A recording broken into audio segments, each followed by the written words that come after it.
Hi guys! Welcome back to my channel. Yes, it's me again, Melay. So for today's video guys is maglalakbay tayo papuntang Taif kasama yung mga amo ko guys.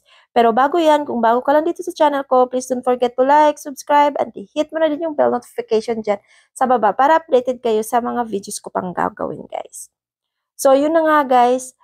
Samahan nyo kaming pumuntaan ng Taif, guys. So, yung biyahe pala papuntang Taif, guys, galing dito sa Jeddah, papuntang Taif is more than 3 hours. So, depende yun kung gaano kabilis magmaneho yung driver nyo, guys. So, tara, samahan nyo kami, guys.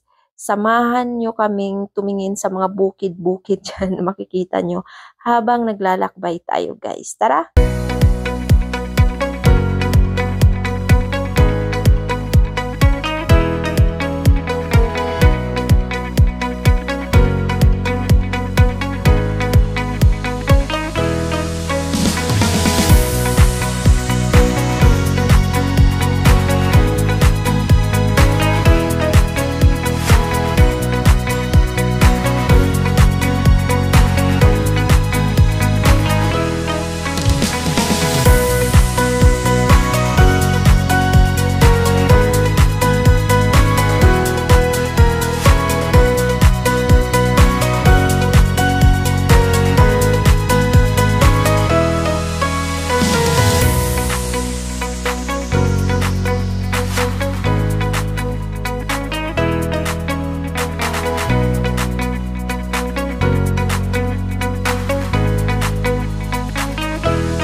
So, ganito lang yung mga makikita mo, guys.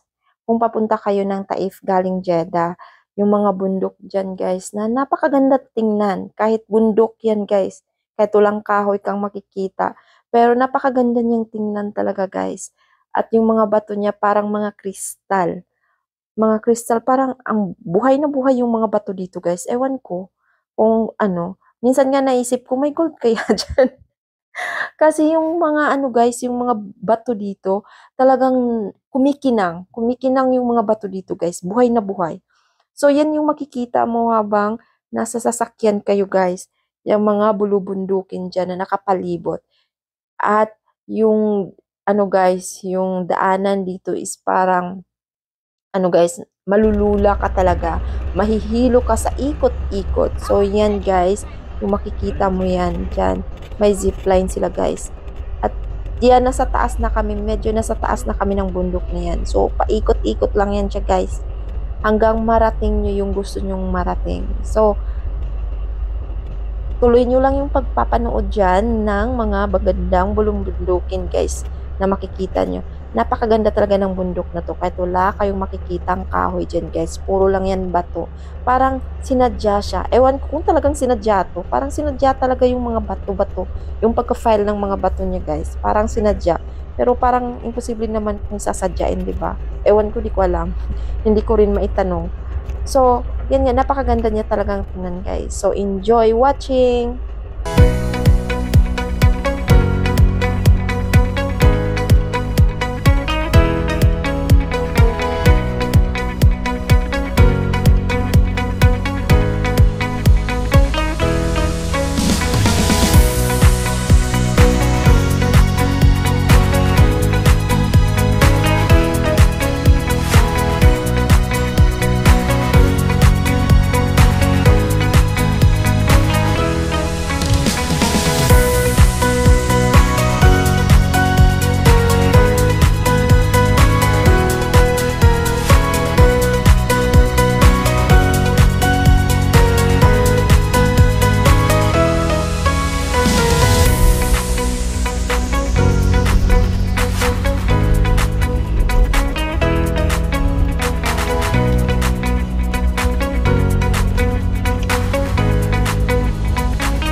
So, ayan guys, medyo malapit na pala kaming makarating sa ano guys. Pupunta pala kami dun sa van house. So, yung pupuntahan namin dito is van house. Hindi ko akalaing may van house pala dito. Ang init-init, di ba? Pero yeah, first time kong makakita ng van house sa pupuntahan namin. So, dito pala guys, dito ko lang nakita na marami pala ditong cactus, guys. Dito sa lugar na to, na pupuntahan namin, ang raming cactus, guys. At saka ang raming bunga ng cactus. At nakakain pala yung cactus na yan, guys. Yung bunga ng cactus, di ko pa na-try. Pero dito, guys, talagang marami kang makikitang cactus. Dito na ano guys, part ng Taif. So, nasa tuktok na pala kami halos guys dito. Sa tuktok ng bundok. So, ayan. So, yung parang nasa eroplano ka guys ba, na-try nyo ba yung parang nabibingi ka? Yun yung nararamdaman ko dito guys. Kasi medyo nasa tuktok na kami. Ayan, paikot-ikot lang kami hanggang nahilo na ako. Yes guys, so malapit na kami makarating dun sa van house guys. Umalis kami ng Jeddah is 12 noon at medyo sa oras na to guys is magpo 4 p.m. na. So ganito pa rin yung ano guys, yung araw, napakainit pa rin siya. Pero in fairness guys, yung init sa Jeddah at saka init dito sa Taif ay hindi the same guys. Dito is hindi siya masyadong masakit sa balat yung init dito sa Taif guys. At saka medyo presko yung hangin dito sa Taif kesa doon sa Jeddah guys. Ayan ang raming cactus yan guys, cactus yan guys. So finally andito na nga kami sa van. Ayan, nakarating na din kami. So ganyan siya. So nirentahan niya ng amo ko, kami lang. So mamayang gabi may darating yung ano niya guys, yung pamilya ng amo kong babae. So ayan yung van at ayan yung ano guys, parang iglo. So ito yung loob ng van guys, ayan yung banyo.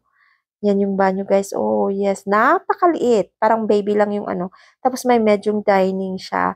At saka ito naman guys, ito yung kusina at saka lababo. So ito yung pangalawang room. So may dalawang room siya guys. At saka may banyo, isang banyo sa loob, napakalit na banyo. May dining room at saka may lababo. Yan, yung tinakpan na lababo. At saka yan, ganyan guys. So may cabinet siya. Sa labas naman guys, ganito yung makikita mo pag gabi. Ayan, napakaganda niya. At saka alam nyo ba, napakalamig dito kahit ano, kahit medyo mainit yung panahon ngayon. Summer yung panahon ngayon. Pero malamig dito guys. Napakaganda niya sa gabi guys. Ayan, sakto talaga kapag ano, yung parang magpa-party lang kayo.